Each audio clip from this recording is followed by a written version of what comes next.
Hey, so amazing. You see how they playing? Live wire, it's all about sports and entertainment.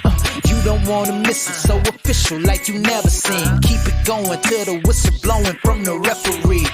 Everything from highlights and stats. You know that we gotta run it back, whether on the field or the court. You know that this is where it's at. Subscribe, no delaying. This is Live Wire, sports and entertainment. Let's go. What's good, everyone? Welcome to another Livewire Sports Media Update. All right, so I want to shed a little light on something that is really need to be focused, and is dealing with one Caitlin Clark. All right, for the last few days, I have sat back, watched, listened to a lot of stuff that came out about her, and her impact, what she is for the league, and what she's not for the league, and how she has transcend certain attributes for the league. And me personally, I'm gonna say this before I really get into it, because I need to change my backdrop real quick. I want to say this real quick.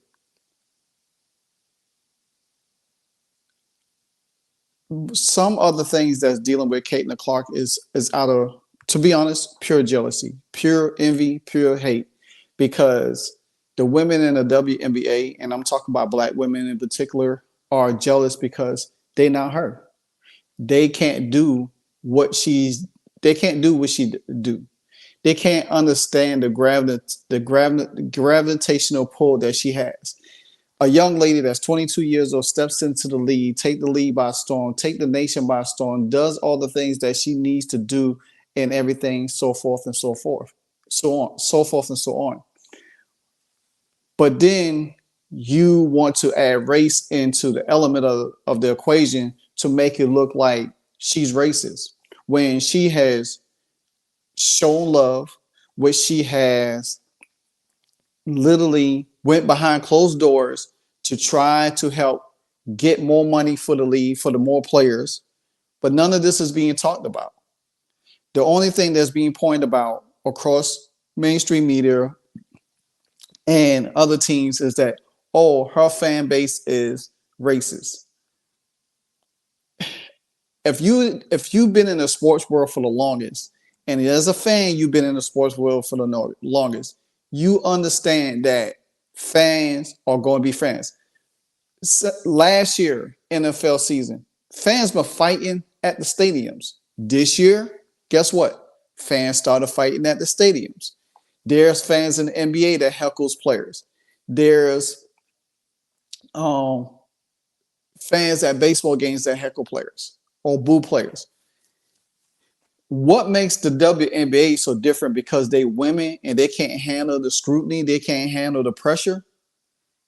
Caitlin Clark has been dealing with this stuff since college and going into the WNBA, but no worse than the WNBA at that moment, because she's been beat up on, she's been targeted, she's been saying things that she don't deserve. You even got the WNBA commissioner. They're not putting out her promo. They're not celebrating her. They take long to promote. When she wins awards, it takes days or almost a week before she gets an announcement. It's like they don't want to acknowledge her, but they want to benefit off of her at the same time. You know what I'm saying? And then she just did a 60 minutes promo. Her, Aaliyah Boston, and Nafisha Collar, which I don't have no problem with Nafisha Collar. I think she's a wonderful athlete, a wonderful WNBA player. And just like her, she won Defensive Player of the Year. And guess what? Somebody targeted her and saying, oh, the only reason why Nafisha did it because her mom's white, her dad's Black. What the effing hell that got to do with anything? And then I'm watching clips now that's resurfaced on Angel Wilson talking to Kelsey Plum about Paige Becker's white privilege. Little people don't know Paige Beckers was raised in a black home, but at the same time, you expect a white girl to denounce her white privilege just to make a black person feel good? Nah, I ain't cool with that shit at all. Not by a long shot.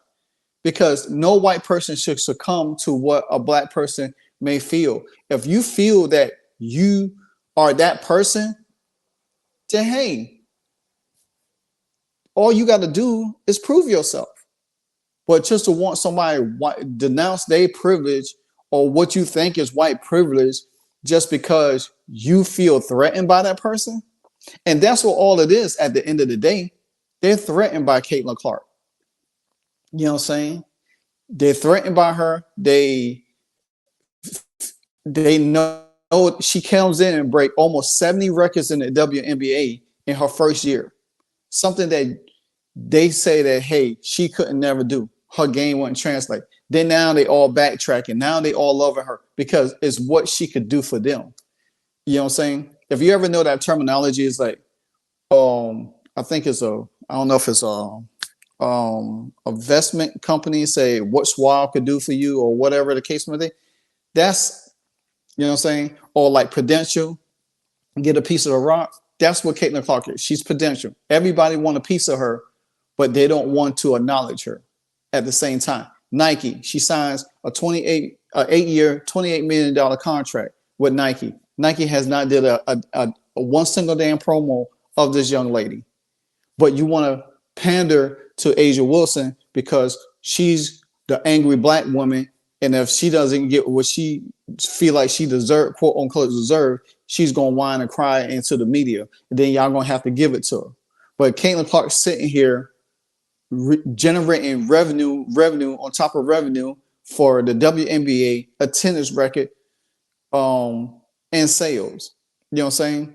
So I had a chance to listen to the Urban Platform, and shout out to Ken Swift. You know, Ken Swift, he drops a lot of information on X. And so shout out to him.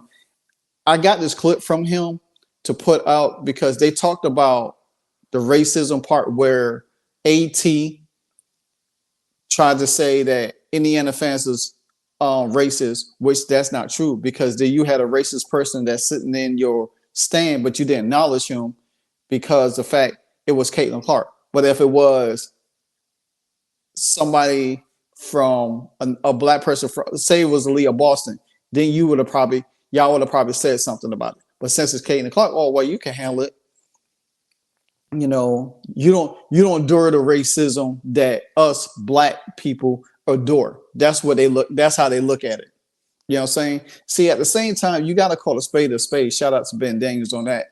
You know, because these people sit here every day, whine and moan about something and think somebody's supposed to give them shit because they feel entitled. No, get your ass out there and work hard, make yourself known. If your game speaks for itself, then hey, people will talk to you. But a lot of these, and I'm gonna say it again, a lot of these black women that's in the WNBA is unapproachable. They have bad attitudes. They think shit. They shit don't stink. They think somebody's supposed to give them something all the time, and then they feel like people are supposed to promote them and market them. Why would I market bad characteristics or bad attitudes? Why would I market that? It's only a few in the league that's black that I will market. I will market Nafisha Carter.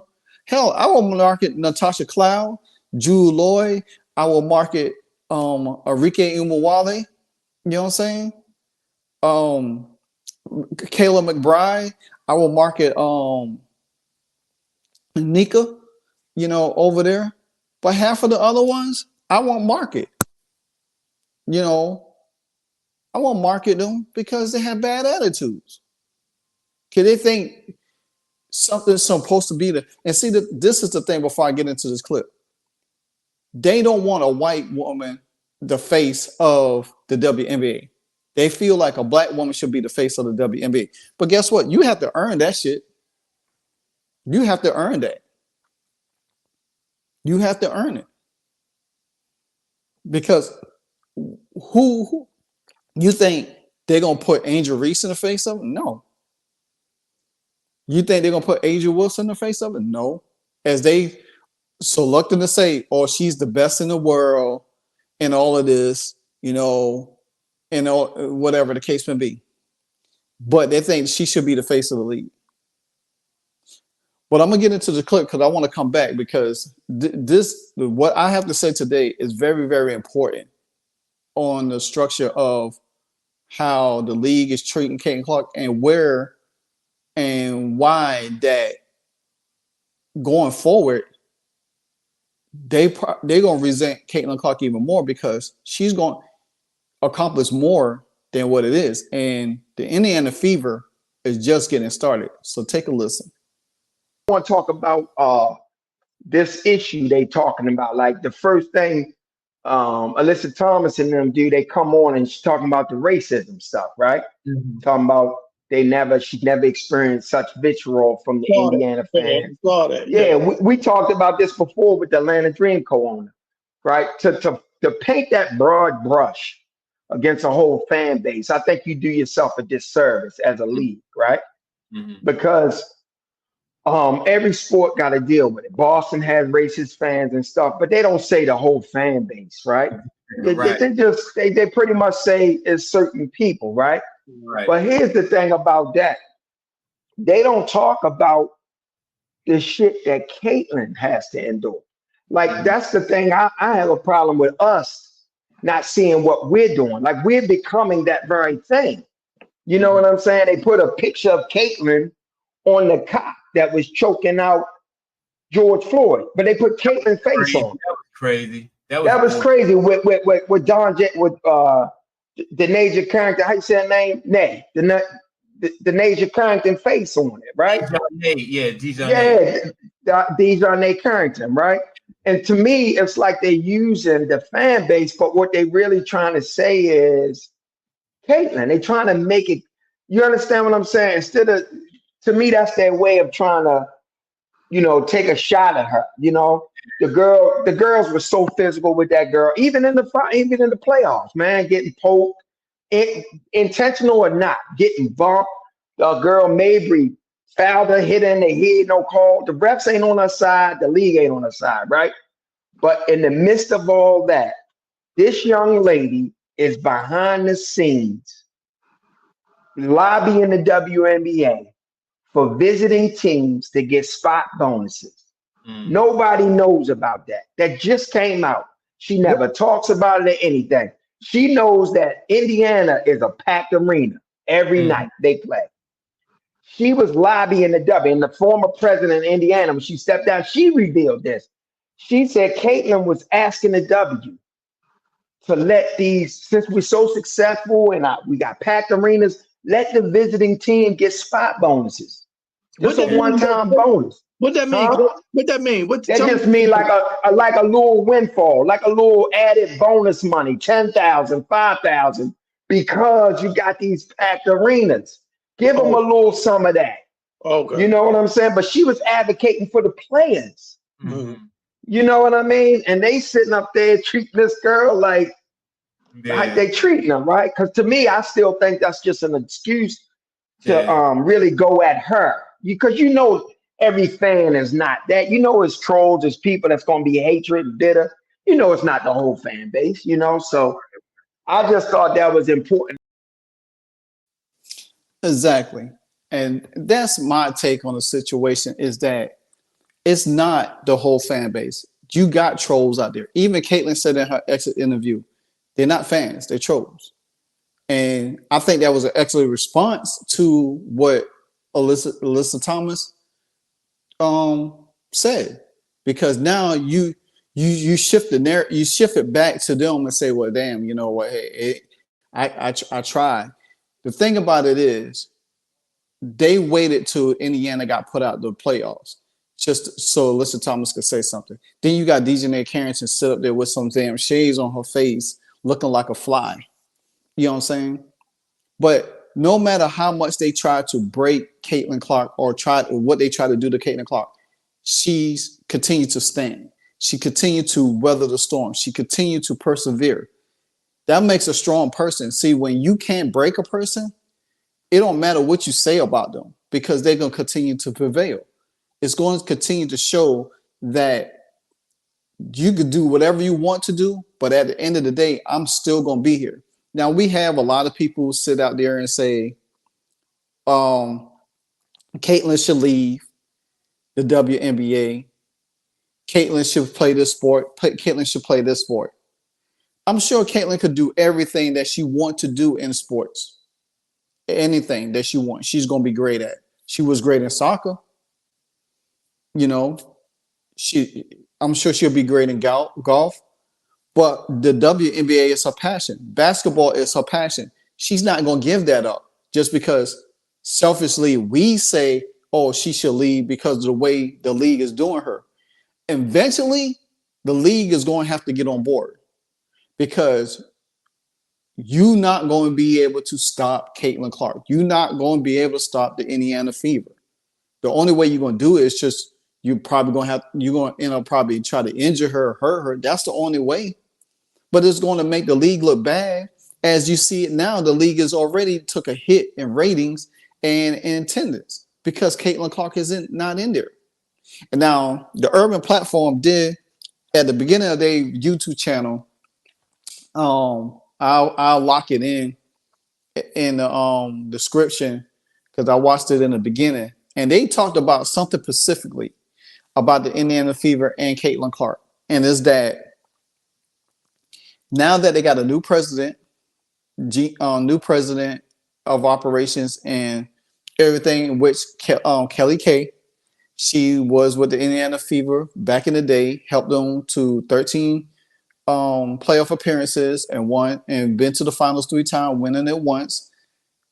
She knows what it takes. She helped the Indiana Pacers also reach the Eastern Conference Finals for the first time in a so while, and they reconstructed a whole roster.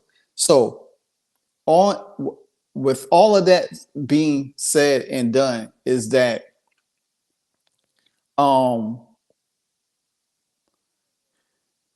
the Indiana Fever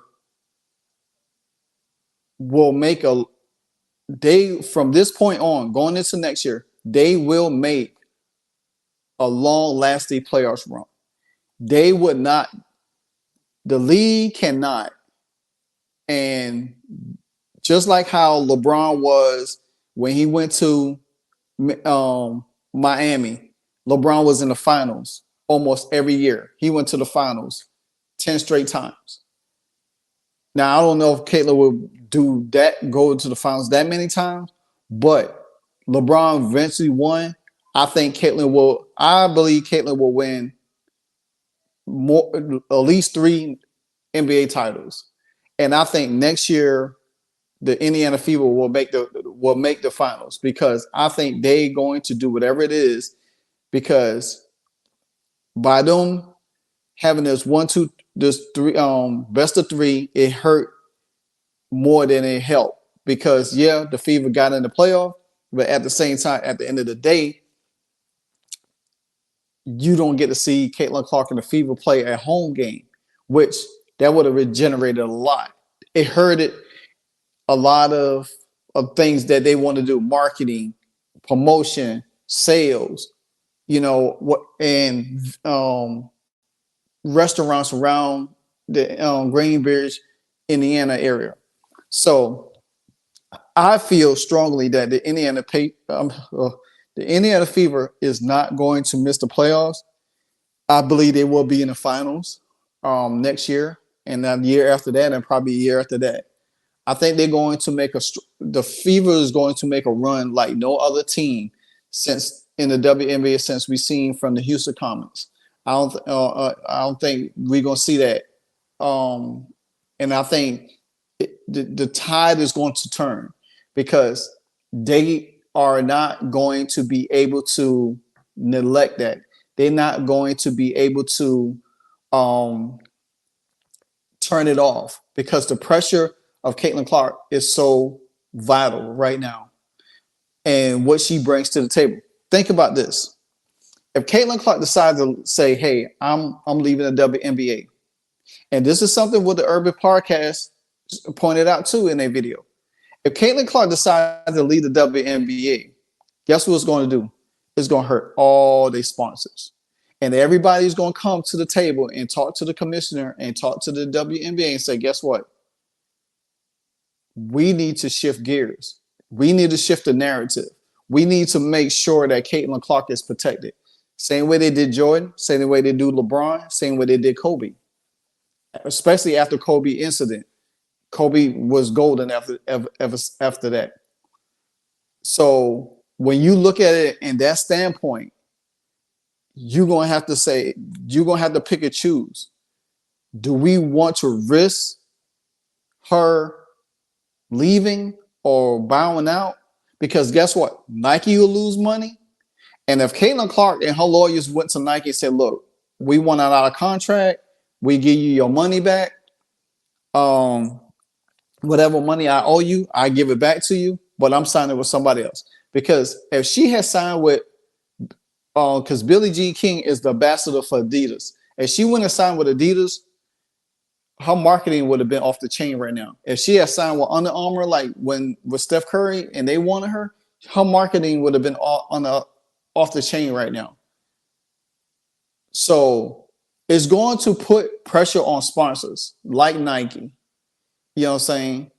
Like Gatorade promotes her. You know what I'm saying?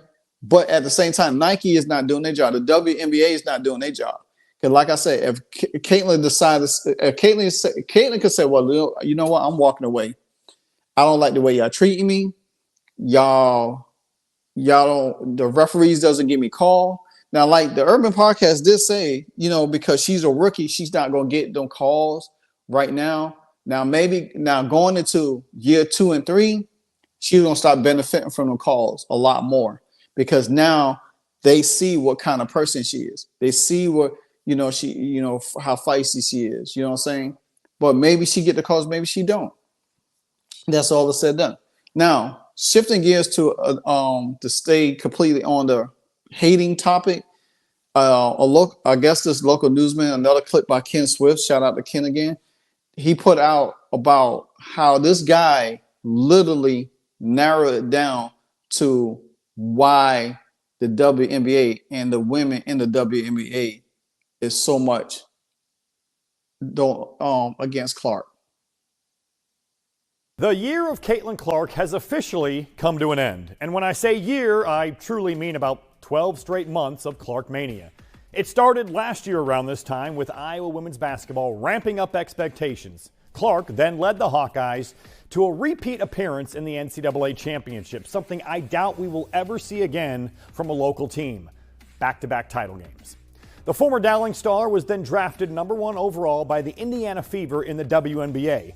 More hype, expectations, and scrutiny than any player has ever faced, and that includes the NBA. Clark goes on to win Rookie of the Year. She's voted all WNBA first team, finishes 4th in MVP voting. She puts up combined numbers that fans have never seen before, all with the weight of the world on her shoulders. And we've talked about it before. The jealousy, the pettiness, the unfair scrutiny, it was all clear as day all season long. And yet the biggest star women's basketball has ever seen continued to prove the the haters wrong. Remember Gino Auriemma, UConn coach? He said Clark had a delusional fan base. Caitlin was 3rd or 4th in preseason odds to win MVP. Auriemma said that was disrespectful, stupid, unknowledgeable, and it gave women's basketball a bad name. Well, who looks stupid now? Diana Taurasi, her famous quote about Clark, "Reality's coming. This kid is in for a rude awakening." Well, reality is, Clark's list of records and accomplishments from one season are more than any player in WNBA history. Kennedy Carter of the Chicago Sky said, "Other than shoot threes, what does she bring to the table?" Well, Clark led the league in assists. She set the all-time record for assists in a season, set the new single-game mark for assists with 19. So what else does she do? She assists her teammates. She's the best passer the league has ever seen.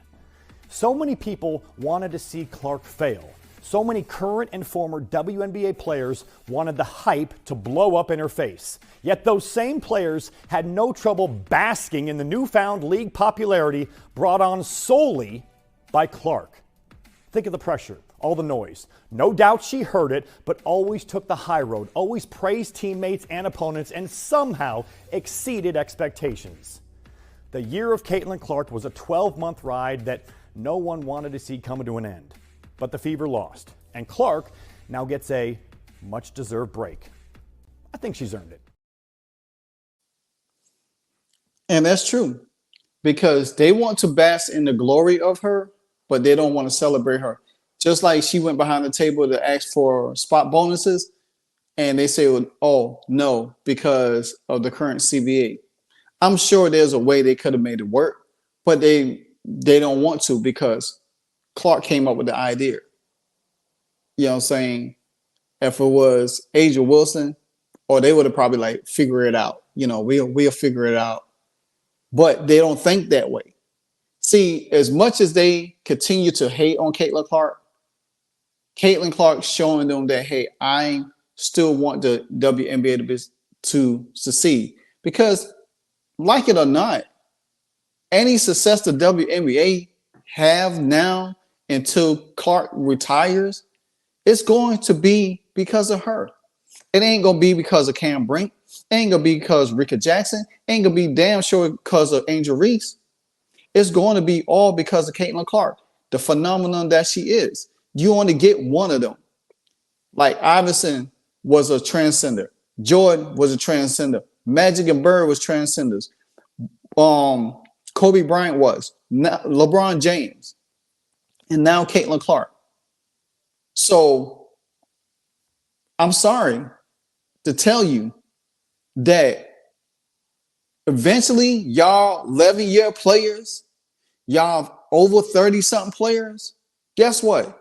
Y'all gonna be pushed the hell aside because a younger generation of athletes is coming in right behind Clark. Clark and her class, they are going to continue to push forward, but Clark is going to be the face. She is already the face of the WNBA, like it or not, and ain't nothing y'all could do about it. All that griping, moaning, and complaining that y'all doing and trying to belittle her and trying to bring up these racial tactics and stuff just to tarnish her name, to make her look bad, that shit ain't gonna work. It's not gonna work. And y'all, and as soon as y'all decide to get on the board, y'all careers will be already over. And guess what? Caitlin Clark's gonna be continued. Because guess what? She's gonna be up there. There isn't gonna be nobody to deal with her. She's gonna break more records than ever. When she retires, she's gonna probably go down as the best WNBA women's player of all times, hands down. And that brings me to another conclusion. Her impact.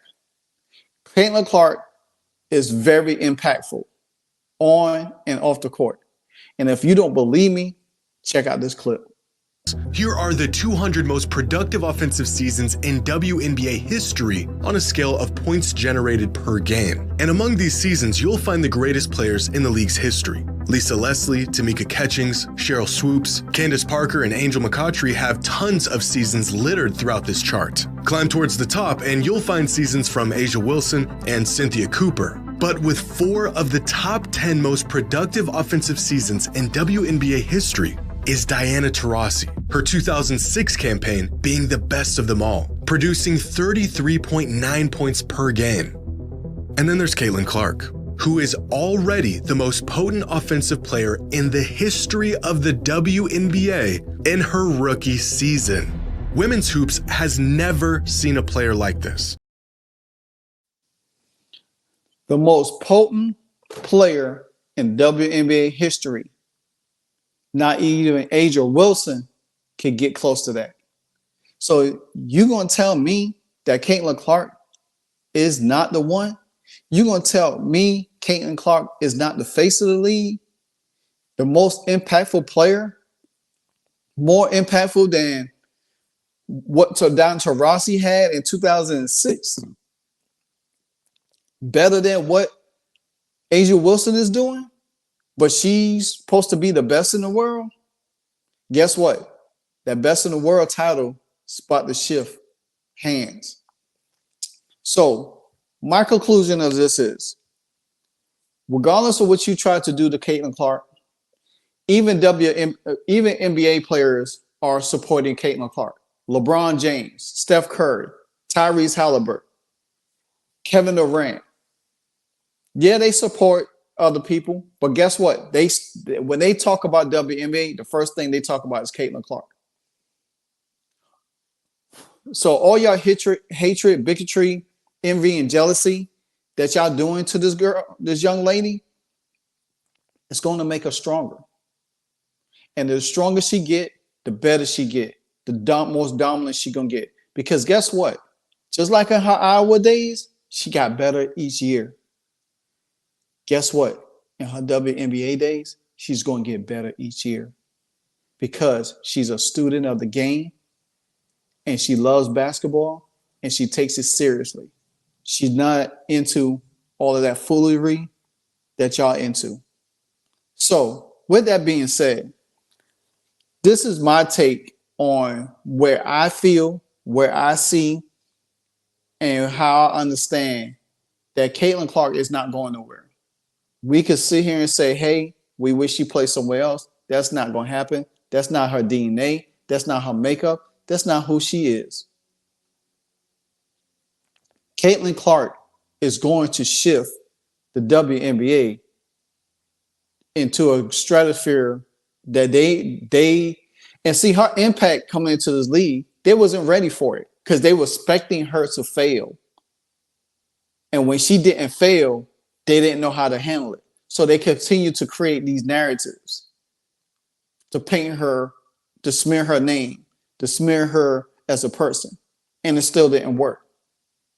So my thing to you, fans, content creators, anybody that's out there, support Caitlin Clark.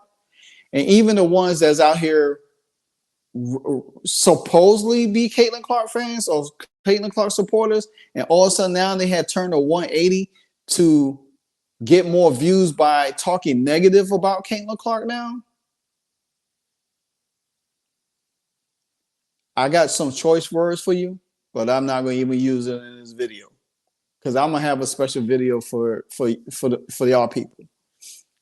So, but at the end of the day, Caitlin Clark is and will always be the most influential, impactful WNBA player of all time.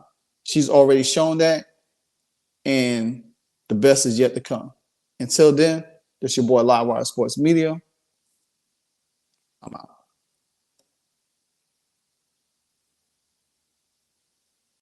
Hey, so amazing.